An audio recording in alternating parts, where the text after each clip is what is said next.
Perkenalkan, nama saya Nimade Ari Putri Handayani dengan NIM 2102612010888 dengan absen 34 di kelas di pemasaran. Jadi kali ini saya akan menjawab soal UTS yang diberikan Ibu Lita selaku dosen pengampu mata kuliah komunikasi bisnis. Definisi komunikasi. Menurut Joko Purwanto 2011, halaman 4 edisi 3, definisi komunikasi adalah proses penukaran informasi antar individu melalui sistem yang biasa seperti simbol, sinyal, maupun pelaku tindakan. Sedangkan menurut Sutrisna Dewi 2007, halaman 2, definisi komunikasi adalah proses di mana suatu ide dialihkan dari sumber kepada satu penerima atau lebih dengan maksud untuk mengubah tingkah laku mereka. Faktor penting dalam komunikasi yaitu yang pertama, keterbukaan dan kejujuran. Penting untuk berkomunikasi secara terbuka dan jujur. Ini menciptakan kepercayaan dan memperkuat hubungan antara pihak yang terlibat dalam komunikasi. Yang kedua, keterampilan mendengarkan. Kemampuan untuk mendengarkan dengan baik adalah faktor penting dalam komunikasi. Ini melibatkan tidak hanya mendengarkan kata-kata yang diucapkan, tetapi juga memahami maksud di baliknya dan merespon secara tepat. Yang ketiga, yaitu keterampilan berbicara. Kemampuan untuk mengungkapkan ide dan gagasan dengan jelas dan efektif juga sangat penting. Ini melibatkan gangguan bahasa yang sesuai, penekanan yang tepat, dan penggunaan nonverbal yang mendukung. Tahap dalam proses komunikasi menurut Dewi 2007 halaman 6. Yang pertama, pengiriman memiliki ide atau gagasan. Komunikasi yang diawali dengan adanya ide atau gagasan dalam pikiran atau pengirim dan kemudian ingin menyampaikan kepada si penerima. Yang kedua, ide diubah menjadi pesan. Ide atau gagasan yang ada dalam pikiran pengirim tidak mudah dimengerti oleh orang lain agar dapat dimengerti atau diterima dengan baik. Ide atau gagasan yang ada di dalam pikiran diubah menjadi pesan. Yang ketiga, yaitu pemindahan pesan. Setelah ide atau gagasan diubah menjadi pesan, tahap selanjutnya adalah memindahkan pesan kepada penerima melalui berbagai bentuk komunikasi atau verbal, nonverbal, atau tertulis. Yang keempat, menerima pesan. Penerima mengartikan atau mengimplementasikan pesan yang diterima. Yang kelima, penerima pesan bereaksi dan mengirimkan umpan balik sebagai tanggapan atas pesan yang diterima. Penerima akan memberikan sinyal, misalnya mengangguk atau tersenyum. 4. Kendala komunikasi antar pribadi menurut Dewi halaman 267. 1. Perbedaan persepsi dan bahasa. Persepsi merupakan interpretasi pribadi atas suatu hal. Definisi seorang mengenai suatu kata mungkin berbeda dengan orang lain. Yang kedua, yaitu pendengaran yang buruk. Walaupun sudah mengetahui cara mendengar yang baik, ternyata menjadi pendengar yang baik itu tidak mudah. Dalam keadaan melamun atau lelah memikirkan masalah lain, seseorang cenderung kehilangan minat mendengarnya. Yang ketiga, yaitu gangguan emosional. Dalam keadaan kecewa, marah, sedih, atau takut, seorang akan merasa kesulitan saat menyusun pesan atau menerima pesan dengan baik. Yang keempat, yaitu perbedaan budaya. Berkomunikasi dengan orang yang berbeda budaya tidak dapat dihindari. Terlebih di zaman globalisasi ini, perbedaan budaya merupakan hambatan yang paling sulit diatasi. Cara untuk mengurangi kendala-kendala dalam komunikasi menurut Dewi 2007. Yang pertama, memelihara iklim komunikasi terbuka. Iklim komunikasi merupakan campuran dari nilai, tradisi, dan kebiasaan. Komunikasi terbuka akan mendorong keterus-terangan atau kejujuran, serta mempermudah umpan balik. Yang kedua, memahami kesulitan antar budaya.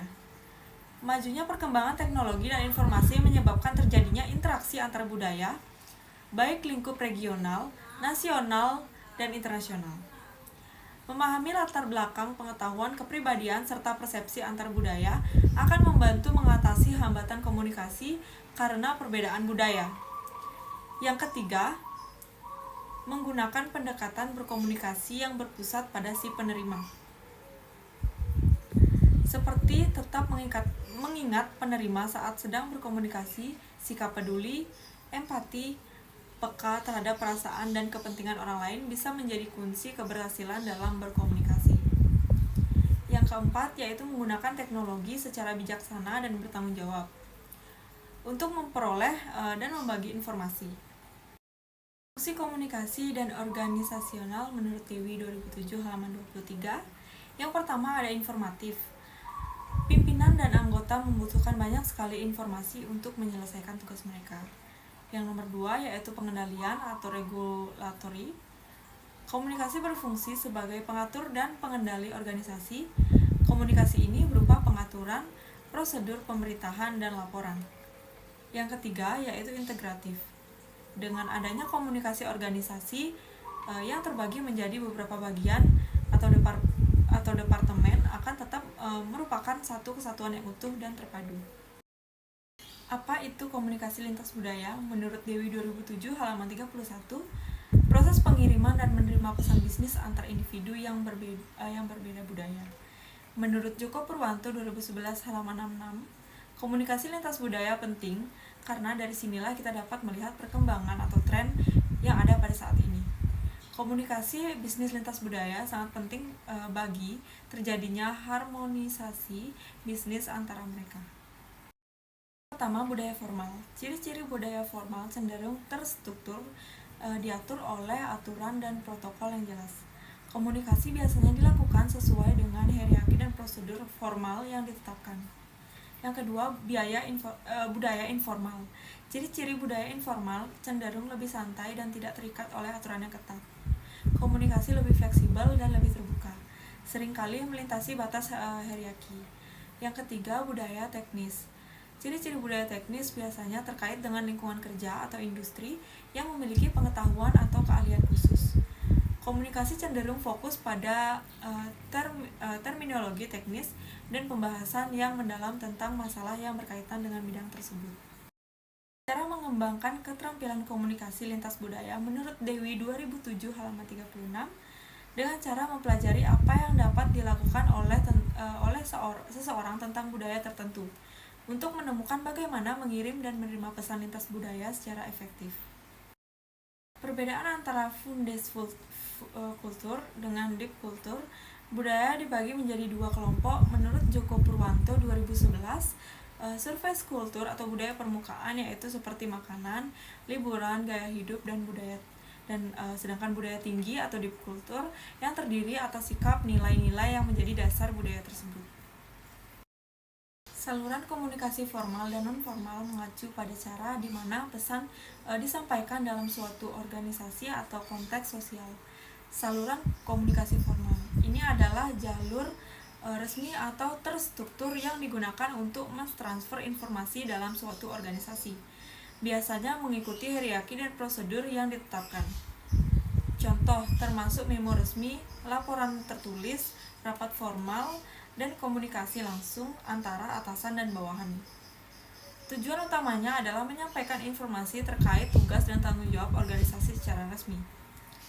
Sedangkan saluran komunikasi non-formal ini adalah jalur komunikasi yang tidak resmi atau kurang terstruktur, tidak mengikuti prosedur formal dan hierarki organisasi, lebih fleksibel dan dapat melintas batas hierarki.